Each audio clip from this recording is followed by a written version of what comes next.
Samantala, balikan natin ang EDSA. Kanina, ang nag-situational report sa atin si Secretary Vince Dizon. Ngayon naman si RH52, Edniel Parosa.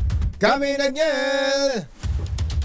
Jerry at Anthony, nagbabalik na itong volume ng mga sasakyan dito sa bahagi ng EDSA. Partikular na nararanasan itong bahagyang pagbagal ng traffic sa paligid nitong Ortigas area, kilalang business district. At syempre, tagsay ng mga empleyado na mga magbabalik na sa kanilang mga trabaho mula ngayong Lunes.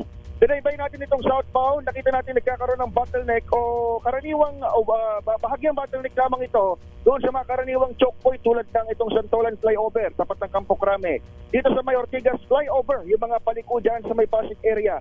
Bagay dito sa may Boning, diretso na ito hanggang Guadalupe. Dito naman sa may short tunnel para doon sa kapakinabangan nating mga motorista, yung mga nagbakasyon o nagpunta sa mga probinsya, baka hindi nila alam o baka magulat sila bakit medyo mabagal ito sa may short tunnel o sa may show underpass. May ginagawa rito na flood control project, itong MMDA, itong Holy Week. Actually tapos na ito at konting tatos na lamang ito ng semento at aalisin na yung mga materyales. Kuyang, kasama natin, Jared Anthony, si Sir Baluyot, sir, sa Traffic Sector 5 ng MMDA. Kumusta na yung traffic ngayon dito? Sir, yung northbound natin medyo nagbabagal ko dahil nga sa choke point dyan sa may ADB. Dahilan na rin ng ng dagsa ng empleyado ng private at saka public. And kaya sa dami ng sasakyan. Medyo na volume mo, babalik na rin. Pero ano ba to? Moderate to heavy na ba to o light pang may tuturing para sa inyo? Light pa to, sir. Kasi pag wala nang pasok yung mga estudyante, doon tayo mag-aaroon ng heavy talaga. Itong mga private at eskwelahan dito.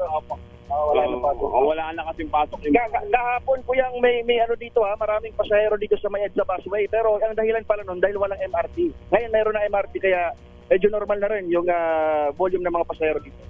Yes, sir. Stop operation yung MRT. Kaya medyo nagsa yung commuter sa bus carousel kanina. Hapon. Sir, pangalan mo, sir? Baloy po, Michael. Sir Michael Baloyot ng Traffic Sector 5 na MMDA. So, gaya nung narinig, ay balik normal na itong sitwasyon ng traffic dito. Pero mabuti na lang yung mga eskwelahan dito sa may northbound ay wala nang pasok. Kaya kahit pa paano, yung choke point na yan ay nagiging light kapag naibsan o lumabas na itong mga sasakyan doon sa mga certain choke points gaya dito sa may EDSA Ortigas at ito nga sa may Shaw Underpass. Inaantay na lamang matapos itong konstruksyon o yung pagtuyo ng semento nitong ginawang flood control project ng MMDA dito sa may bahagi ito ng EDSA. Ako pa rin si Edniel Parosa, Laser H. Una sa Pilipinas, una sa Pilipino. Thank you, Edniel! Ahing balita!